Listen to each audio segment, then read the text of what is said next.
Dans l'épisode d'aujourd'hui, nous explorons 5 derniers moments de gardien de zoo. D'un jeune gardien qui a oublié la règle de sécurité la plus basique lors du repas à une gardienne vétéran dont la confiance excessive avec un gorille, dos argenté, lui a coûté cher. Commençons par la première histoire où le désir d'une femme de faire ses preuves a conduit à une attaque coordonnée par toute une troupe de lions. C'était le 18 avril 2016 et les vastes terrains de Wildcat Haven, un sanctuaire privé pour grands félins en périphérie d'Austin, Texas, entrèrent dans le calme du temps de nourrissage du soir. L'installation de 200 acres abritait plus de 30 lions, tigres et autres félins exotiques sauvés dans des enclos sur mesure, entourés de barrières à double clôture et de caméras de sécurité. Le soleil de fin d'après-midi projetait de longues ombres sur le complexe, tandis que les sons distinctifs de rugissement et de va-et-vient résonnaient de divers habitats alors que les félins attendaient leur repas quotidien. Chloé Anderson, une jeune diplômée en zoologie de 24 ans de l'université Texas A&M, travaillait à son premier emploi professionnel au sanctuaire après des années à rêver d'une carrière dans la conservation de la faune.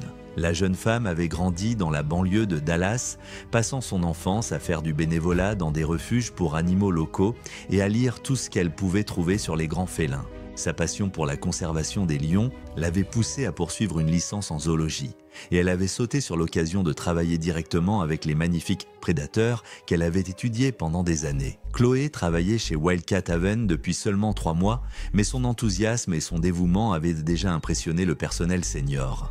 Elle se portait régulièrement volontaire pour des heures supplémentaires, arrivait tôt pour aider aux préparations du matin et restait tard pour assister aux routines d'alimentation du soir. Sa superviseure avait noté que, bien que les connaissances académiques de Chloé soient excellentes, elle avait encore besoin de plus de temps pour comprendre pleinement les aspects pratiques du travail avec des prédateurs dangereux. Ce soir-là, Chloé devait nourrir la troupe de lions africains du sanctuaire. Un groupe de 4 adultes composé d'un mâle dominant, de 2 femelles et d'un lionceau femelle et d'un mâle plus jeune. La troupe avait été sauvée d'un zoo routier en faillite 3 ans plus tôt et avait établi une hiérarchie sociale complexe dans leur vaste enclos. Les lions africains sont des prédateurs de sommet qui vivent dans des groupes sociaux complexes appelés fiertés, composés généralement de femelles apparentées, de leurs petits et d'un ou plusieurs mâles dominants. Les mâles adultes peuvent peser jusqu'à 420 livres et possèdent une force, une vitesse et des instincts de chasse incroyables qui restent aiguisés même en captivité. Les lions sont des animaux très territoriaux qui deviennent extrêmement agressifs lorsqu'ils défendent leur source de nourriture, et ils coordonnent leurs attaques avec une efficacité dévastatrice. Chloé a commencé la routine d'alimentation en sécurisant les lions dans leur zone de confinement. Une petite enceinte reliée à l'habitat principal par une série de portes et de tunnels. Le protocole standard exigeait que les gardiens confirment visuellement que tous les animaux étaient enfermés dans la zone de retenue avant d'entrer dans l'enclos principal pour distribuer la nourriture. Chloé avait réussi à terminer ce processus et plaçait des portions de viande à divers endroits dans l'habitat lorsque le désastre a frappé. Alors qu'elle plaçait la dernière portion de viande près de la clôture arrière, Chloé a accidentellement renversé le seau de nourriture en métal, le faisant résonner sur le sol en béton de l'enclos. Sans réfléchir, elle a pris la décision fatale de récupérer le seau immédiatement plutôt que de suivre le protocole en sortant de l'enclos et en sécurisant les lions avant de rentrer.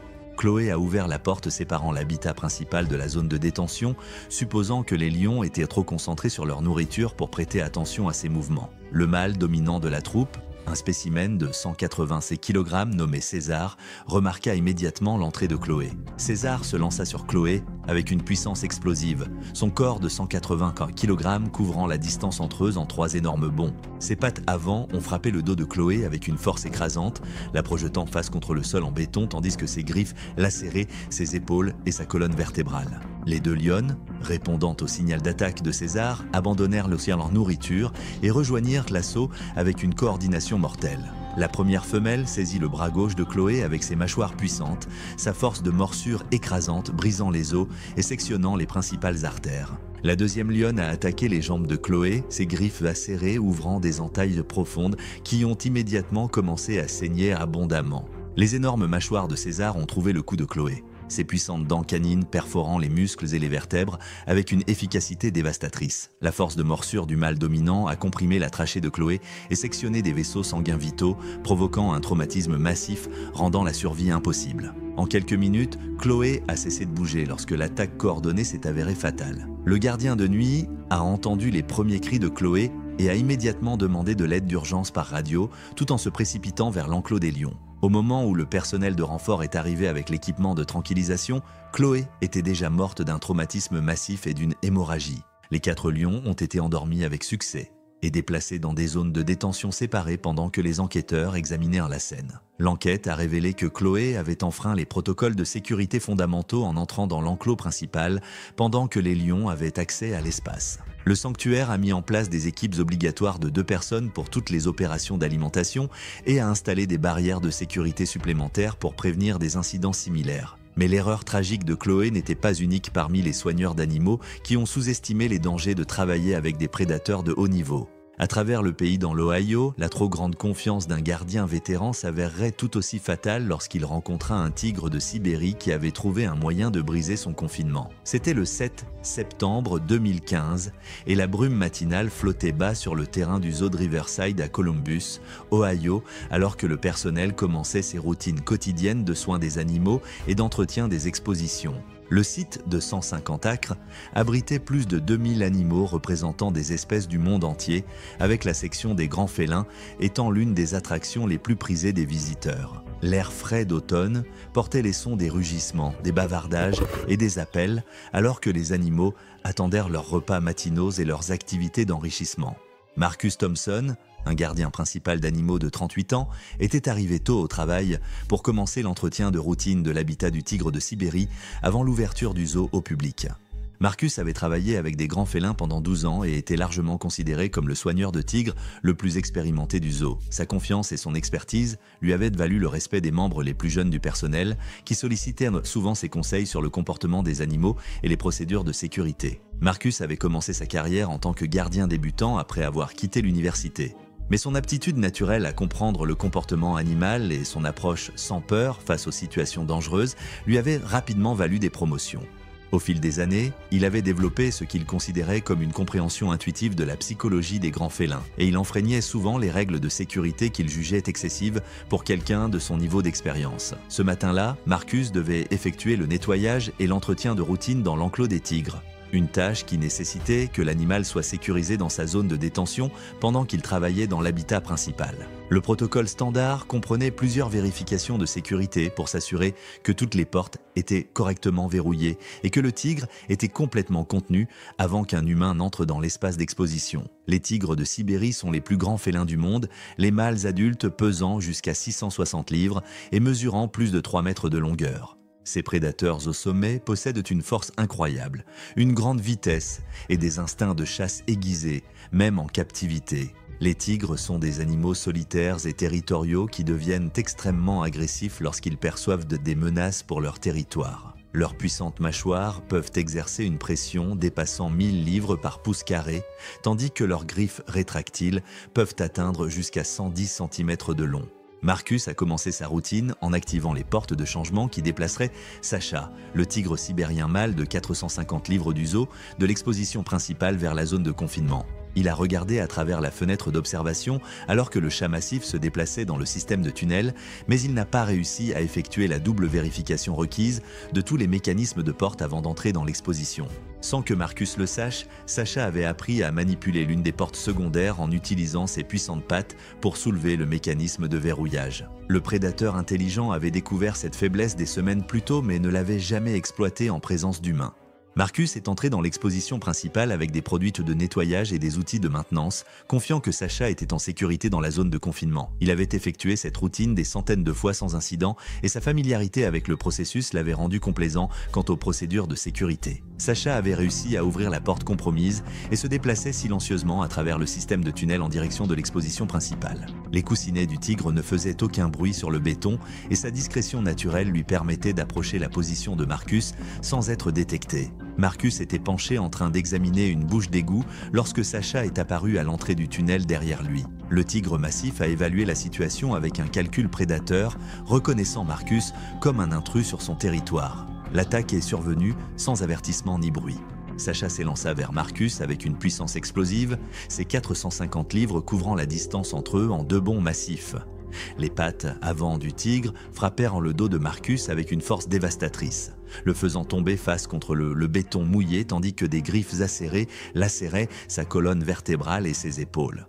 La radio de Marcus a volé de sa ceinture et a glissé sur le sol alors que le poids massif de Sacha le plaquait au sol. Les puissantes mâchoires du tigre se sont refermées sur le cou de Marcus, ses dents canines de 10 cm perforant les muscles et les vertèbres avec une force écrasante. Marcus a réussi à activer son sifflet d'urgence, mais le bref son a été coupé lorsque la morsure de Sacha a sectionné sa moelle épinière. La puissante morsure du tigre a comprimé la trachée de Marcus et écrasé des vaisseaux sanguins vitaux, provoquant une perte de conscience immédiate et une hémorragie interne massive.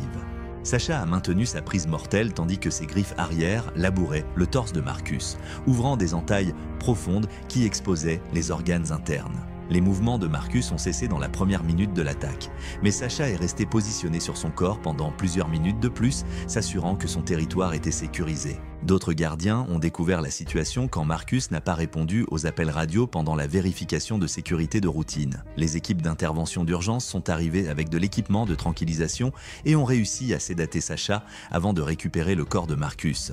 L'enquête a révélé le mécanisme de portail compromis et a conduit à une révision complète des systèmes de confinement du zoo. La mort de Marcus a choqué la communauté du zoo et a incité à des programmes de formation à la sécurité renforcée pour tous les soigneurs d'animaux. Sa famille a intenté des poursuites contre l'établissement, affirmant qu'un entretien inadéquat avait contribué à la tragédie. L'incident a conduit à des examens à l'échelle de l'industrie des systèmes de confinement pour grands félins et à des mesures de sécurité redondantes obligatoires. Cependant, même les installations dotées des systèmes de sécurité les plus avancés n'ont pas pu éviter les tragédies lorsque des soigneurs expérimentés ont commis des erreurs de jugement critiques. En Floride, une ancienne technicienne vétérinaire a découvert que sa formation médicale ne signifiait rien lorsqu'elle a mal interprété les signaux comportementaux de l'un des prédateurs les plus imprévisibles de la nature. C'était le 12 juillet 2017 et l'air humide de Floride était lourd au-dessus des terres du Everglades Wildlife Preserve, une installation de 300 acres dédiée au sauvetage et à la réhabilitation des espèces indigènes et exotiques. La réserve est spécialisée dans les animaux d'Amérique du Sud, abritant des jaguars, des ocelots et diverses espèces de primates dans des habitats naturalistes conçus pour imiter leurs environnements sauvages. Le soleil de l'après-midi frappait la végétation luxuriante, tandis que les sons des oiseaux tropicaux et des singes appelants créaient une symphonie d'activité animale. Isabella Rodriguez, une gardienne d'animaux de 26 ans, commençait sa tournée de l'après-midi dans la section Grand Félin après avoir terminé sa formation de technicienne vétérinaire l'année précédente. Isabella était passée de la médecine des animaux domestiques aux soins des animaux exotiques, attirée par sa passion pour la conservation de la faune et son désir de travailler avec des espèces que peu de gens rencontraient. Son expérience médicale lui avait donné des compétences précieuses dans l'évaluation de la santé animale, mais elle apprenait encore les nuances comportementales des prédateurs sauvages. Isabella travaillait à la réserve depuis 8 mois, développant progressivement son expertise avec la collection de chats sud-américains de l'établissement. Son superviseur l'avait averti à plusieurs reprises que les jaguars étaient particulièrement imprévisibles par rapport aux autres grands félins, avec des comportements qui pouvaient passer rapidement du calme à l'agressivité sans signes avant-coureurs évidents. Cet après-midi-là, Isabella effectuait des observations de routine sur la santé de Luna, une femelle jaguar de 180 livres qui avait été sauvée de la captivité illégale au Brésil. Luna était à la réserve depuis 2 ans et avait montré une amélioration constante de sa condition physique, mais elle restait méfiante envers le contact humain et montrait parfois des signes de comportement liés au stress. Les jaguars sont les 3e plus grands félins du monde et les prédateurs suprêmes d'Amérique du Sud, avec des femelles adultes pesant jusqu'à 200 livres et possédant la force de morsure la plus puissante de tous les grands félins. Ces chasseurs solitaires sont connus pour leur capacité à écraser des carapaces de tortues et des crânes de crocodiles avec leurs puissantes mâchoires, capables de délivrer des forces de morsure dépassant 1500 livres par pouce carré. Les jaguars sont d'excellents nageurs et grimpeurs et ils sont renommés pour leur discrétion et leur patience lors de la chasse. Isabella est entrée dans l'enclos de Luna en suivant les protocoles de sécurité standards, s'assurant que le jaguar était sécurisé dans la zone de confinement avant de commencer sa routine de nettoyage. Elle avait observé Luna à travers la fenêtre d'observation et avait noté que le félin semblait inhabituellement léthargique, allongé immobile à son endroit de repos préféré à l'arrière de la zone de confinement. La formation vétérinaire d'Isabella a immédiatement suscité des inquiétudes concernant le manque apparent d'énergie de Luna. Ses instincts médicaux ont primé sur sa formation en sécurité car elle a décidé d'examiner de plus près l'état du jaguar. Isabella s'est approchée de la barrière séparant l'exposition principale de la zone de détention, avançant lentement et parlant doucement pour éviter d'effrayer Luna. Ce qu'Isabella n'avait pas compris, c'est que Luna montrait un comportement de traque classique plutôt qu'une maladie. Le jaguar avait suivi les mouvements d'Isabella dès qu'elle était entrée dans l'enclos, restant parfaitement immobile tout en calculant le moment optimal pour attaquer. L'attaque explosive de Luna est survenue sans aucun signe d'avertissement qu'une expérience limitée d'Isabella, avec les félins sauvages, aurait pu reconnaître. La jaguar de 81 kg s'est lancée contre la barrière avec une vitesse et une puissance incroyables, son corps musclé couvrant la distance en un seul bond. Les pattes avant de Luna ont frappé la barrière en grillage avec suffisamment de force pour plier le treillis métallique pendant que ses puissantes mâchoires claquaient à la position d'Isabella. Isabella a reculé sous le choc, mais l'incroyable agilité de Luna lui a permis d'atteindre à travers les trous de la barrière et de saisir le bras d'Isabella avec sa patte massive. Les griffes acérées du jaguar se sont enfoncées profondément dans la chair d'Isabella, la maintenant en place tandis que les puissantes mâchoires de Luna cherchaient à mordre mortellement à travers la barrière. Les puissantes mâchoires de Luna ont trouvé prise sur l'épaule d'Isabella à travers une ouverture dans la barrière, sa force de morsure écrasante brisant la clavicule et sectionnant des artères principales. Les dents canines de 10 cm du jaguar ont percé profondément dans le muscle et l'os, tandis que sa force de mâchoire incroyable comprimait des vaisseaux sanguins vitaux. Les griffes arrière du jaguar ont lacéré la poitrine et l'abdomen d'Isabella, tandis que Luna essayait d'attirer sa proie plus près de la barrière. Chaque coupure a ouvert de profondes entailles qui ont exposé les organes sous-jacents et causé une perte de sang massive. D'autres gardiens sont arrivés en quelques minutes, mais la posture agressive de Luna a rendu impossible une intervention immédiate. Les mouvements d'Isabella ont cessé alors que la perte de sang massive et les blessures écrasantes aux organes vitaux se sont avérées fatales. Les secours sont arrivés avec de l'équipement tranquillisant et ont réussi à endormir Luna après une confrontation tendue. L'enquête a révélé qu'Isabella avait enfreint les protocoles de sécurité en s'approchant trop près de la barrière, confondant le comportement de chasse du jaguar avec des signes de maladie. La réserve a installé des alarmes de capteurs de mouvement dans tous les enclos de grands félins et a amélioré les programmes de formation pour les membres du personnel. La mort d'Isabella a incité à des révisions à l'échelle de l'industrie des protocoles de sécurité pour les évaluations vétérinaires des animaux dangereux. Sa famille a créé une fondation promouvant l'éducation à la sécurité pour les soignants de la faune, garantissant que son engagement envers le bien-être animal se poursuivrait grâce à une protection améliorée pour les animaux et leurs soignants humains. Mais même le gardien de zoo le plus expérimenté tombait parfois victime de la nature imprévisible des prédateurs dominants, surtout lorsque la confiance excessive les poussait à prendre des risques inutiles avec des animaux qu'ils croyaient comprendre. C'était le 30 mai 2014 et la nature sauvage immaculée entourant le centre de la faune du Montagne Rocheuse s'étendait à perte de vue à travers le paysage du Colorado sous un brillant soleil de printemps. L'installation de 500 acres était spécialisée dans la réhabilitation et la recherche sur les ours, abritant des ours grizzly et noirs sauvés dans de grands enclos naturalistes. Conçus pour les préparer à un éventuel retour à la vie sauvage, l'air frais de la montagne portait l'odeur du pin et des fleurs sauvages, tandis que les bruits lointains des ruisseaux tumultueux offraient un cadre paisible au travail de conservation important du centre. David Kim, un gardien de zoo de 33 ans, se préparait pour l'examen médical de routine de Bruno, un énorme ours grizzly mâle de 600 livres qui avait été secouru en tant qu'ourson orphelin 5 ans plus tôt. David avait travaillé au centre de la faune pendant plus de 8 ans, se consacrant discrètement aux soins quotidiens et à la réhabilitation des ours sauvés dans toute la région des montagnes rocheuses. Sa solide éthique de travail et son calme autour des animaux dangereux avaient fait de lui un membre de confiance de l'équipe de soins aux animaux de l'établissement. David était connu parmi ses collègues comme un gardien fiable et pragmatique qui préférait travailler avec les animaux plutôt que de chercher l'attention ou la reconnaissance. Il avait aidé à élever Bruno d'un petit ourson à un mâle adulte massif, passant d'innombrables heures à assurer que l'ours reçoive une nutrition adéquate, des soins médicaux et des activités d'enrichissement. David prenait une satisfaction discrète dans son travail, sachant que ses efforts contribuaient à la réhabilitation réussie de l'ours et à sa libération éventuelle dans la nature. Cet après-midi-là, David devait aider à administrer les vaccinations de routine et à prélever des échantillons de sang de Bruno dans le cadre du programme de suivi de santé en cours du centre. La procédure nécessitait que l'ours soit anesthésié avec une combinaison de médicaments administrés par fusil à fléchette, suivie d'une période d'attente pour s'assurer que le sédatif ait pris pleinement effet avant tout contact humain.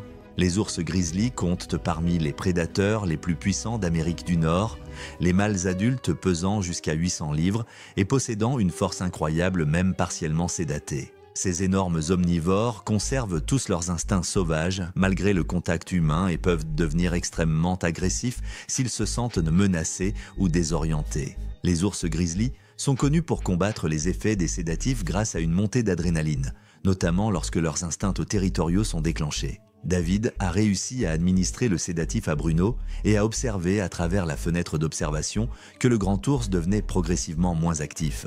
Cependant, son empressement à terminer les procédures médicales avant la fin de son service l'a conduit à entrer dans l'enclos de Bruno avant la fin de la période d'attente recommandée. Bruno semblait totalement inconscient lorsque David s'est approché avec son matériel médical, mais le grizzly massif était en fait seulement partiellement sédaté. Le métabolisme incroyable et la masse corporelle de l'ours avaient empêché les médicaments de faire pleinement effet, le laissant désorienté, mais encore capable de mouvements explosifs. David avait commencé à installer son matériel médical lorsque les yeux de Bruno se sont soudainement ouverts, se concentrant sur l'intrus humain dans son territoire. La confusion et la désorientation de l'ours partiellement sédaté ont déclenché ses instincts de défense et il a perçu la présence de David comme un danger immédiat qu'il devait éliminer. L'attaque de Bruno a été rapide et dévastatrice malgré son état affaibli. L'ours grizzly de 600 livres a bondi de sa position de repos avec une rapidité surprenante, couvrant la distance jusqu'à David en 2 bonds puissants avec son corps massif. La patte énorme de l'ours a frappé la poitrine de David avec une force écrasante, le projetant en arrière contre le mur de béton de l'enclos, tandis que des griffes acérées lacéraient son torse. La radio de David a volé de sa ceinture alors que le poids massif de Bruno le plaquait contre le mur. Les mâchoires puissantes de l'ours se sont refermées sur la tête et le cou de David, sa force de morsure écrasante fracturant les os du crâne et sectionnant des artères vitales. La morsure puissante de Bruno a comprimé la trachée de David et causé un traumatisme massif à sa colonne cervicale, rendant la survie impossible. Les griffes de l'ours continuaient de lacérer le corps de David, ouvrant des entailles profondes qui exposaient des organes interne et causait une perte de sang supplémentaire. L'attaque du grizzly a duré plusieurs minutes, son état partiellement sédaté, le rendant encore plus imprévisible et dangereux que d'habitude. Les mouvements de David ont cessé alors que l'attaque brutale de l'ours massif s'est avérée fatale.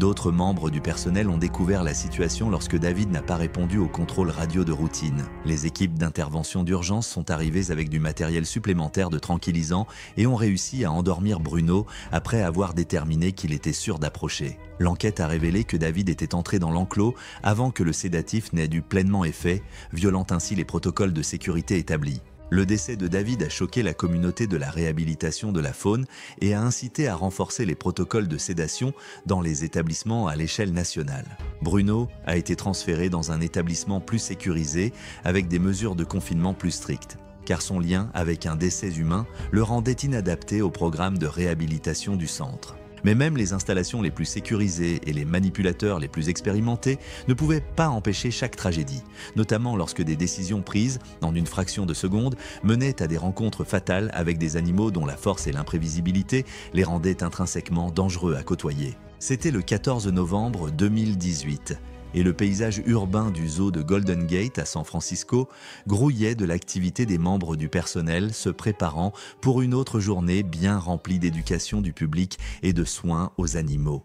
L'installation de 100 acres abritait plus de 1000 animaux représentant des espèces du monde entier, la section des primates étant l'une des zones les plus populaires et scientifiquement importantes du zoo. L'air frais du matin portait les sons des bavardages, des appels et le bourdonnement lointain de la circulation en ville alors que les membres du personnel commençaient leur routine quotidienne.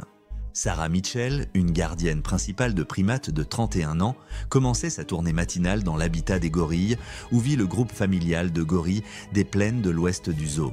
Dara avait travaillé dans la section des primates pendant 6 ans et était largement respectée pour son dévouement au bien-être des gorilles et son expertise en comportement des grands singes. Elle maintenait une petite présence sur les réseaux sociaux avec 900 abonnés, partageant du contenu éducatif sur la conservation des gorilles et l'importance de protéger ces magnifiques primates dans la nature. Sarah avait développé ce qu'elle croyait être une relation de confiance avec le gorille d'os argenté du zoo, un mâle de 350 livres nommé Congo, qui était né en captivité et avait été élevé par des soignants humains. Ces années d'interaction quotidienne avec Congo lui avaient redonné confiance en sa capacité à lire ses humeurs et ses comportements, et elle passait souvent du temps supplémentaire à observer ses activités et à documenter ses interactions sociales avec les autres gorilles. Ce matin-là, Sarah a remarqué que Congo semblait inhabituellement agité, faisant les 100 pas près de l'avant de son enclos tout en émettant des vocalisations agressives. Les travaux de construction d'une exposition à proximité durèrent depuis plusieurs jours, et les bruits inconnus de machines lourdes et d'outils électriques causaient du stress chez plusieurs animaux du zoo. Les gorilles des plaines de l'Ouest comptent parmi les primates les plus puissants sur Terre. Les mâles adultes pesant jusqu'à 400 livres et possédant la force de 10 hommes adultes. Les mâles d'os argentés sont très territoriaux et défendent agressivement leurs groupes familiaux contre toute menace perçue. Les gorilles communiquent par des vocalisations complexes, le langage corporel et des démonstrations de dominance qui peuvent rapidement passer de signaux d'avertissement à des attaques violentes. Leurs mains massives peuvent saisir avec une force écrasante, tandis que leurs mâchoires puissantes contiennent des dents canines acérées, capables d'infliger des blessures graves. La décision de Sarah d'approcher l'enclos de Congo était motivée par sa véritable préoccupation pour son bien-être et sa conviction que sa présence pourrait aider à calmer son agitation. Elle s'approcha de la barrière de verre renforcée qui séparait les visiteurs et le personnel de l'habitat des gorilles, parlant dans les tons doux et rassurants qu'elle avait utilisés avec Congo pendant des années. Les instincts territoriaux de Pongo avaient été exacerbés par des jours de stress causés par les bruits de construction inconnus et l'approche de Sarah déclencha sa réaction protectrice. Le gorille massif aperçut sa présence près de son territoire comme un défi à sa dominance, surtout compte tenu de son état déjà agité par les stress environnementaux en cours. La charge du dos argenté vers la barrière était explosive et terrifiante. Le corps de 350 livres de Bongo a frappé le verre renforcé avec une force énorme, provoquant l'apparition de fissures visibles dans la barrière soi-disant impénétrable. Les poings massifs du gorille ont martelé le verre tandis qu'il montrait ses énormes dents canines et émettait des vocalisations menaçantes qui résonnaient dans tout le bâtiment des primates. Dara commença à reculer de la barrière, mais la force incroyable de Congo avait compromis l'intégrité du verre de sécurité. Les assauts continus du dos argenté sur la barrière provoquèrent des fissures supplémentaires qui se répandirent sur la surface, et en quelques secondes, une partie du verre céda sous l'énorme pression. Le bras massif de Congo a traversé l'ouverture dans la barrière endommagée, sa main puissante attrapant l'épaule de Sarah et la tirant vers le verre compromis. La force de préhension du gorille, dépassant 816 kg par centimètre carré, a écrasé les os de l'épaule et du bras de Sarah tandis que son autre main se dirigeait vers sa tête et son cou. Les cris de Sarah ont alerté les autres gardiens dans le bâtiment des primates, mais la posture agressive et l'attitude protectrice de Congo ont rendu une intervention immédiate extrêmement dangereuse. Les mains puissantes du dos argenté ont infligé des blessures écrasantes à la tête et au torse de Sarah alors qu'elle restait coincée contre la barrière endommagée. La fureur territoriale de Pongo l'a poussée à continuer l'assaut jusqu'à ce qu'il soit certain que la menace perçue avait été éliminée. Les tentatives de Sarah pour s'échapper étaient futiles face à un animal possédant des avantages physiques écrasants et des instincts territoriaux qui exigeaient l'élimination complète de tout défi à sa domination. Les mouvements de Sarah ont cessé alors que la prise écrasante du gorille massif et ses coups puissants se sont avérés fatales. Le dos argenté a été finalement sédaté après une confrontation tendue qui a duré près d'1 heure. L'enquête a révélé que le bruit de la construction avait créé des niveaux de stress sans précédent chez les primates, entraînant un comportement territorial accru qui rendait les interactions normales dangereuses. Congo a été relogé dans une section plus calme du zoo, avec des barrières renforcées, tandis que tous les enclos des primates ont reçu des systèmes de sécurité renforcés pour prévenir des violations similaires. La mort de Sarah a dévasté la communauté du zoo et a entraîné des examens à l'échelle de l'industrie concernant l'intégrité des barrières et les protocoles de gestion du stress pour les primates en captivité. Sa famille a créé une fondation pour promouvoir la conservation des gorilles dans la nature, assurant ainsi que son engagement à protéger ces animaux magnifiques se poursuivrait grâce à des efforts accrus de préservation de leur habitat. Merci de regarder. Juste au moment où vous pensez avoir vu les exemples les plus tragiques, nous ne faisons que commencer. Cliquez sur la vidéo suivante qui vous montrera pourquoi même les professionnels les plus dévoués des animaux peuvent être victimes de décisions prises en une fraction de seconde qui s'avèrent fatales.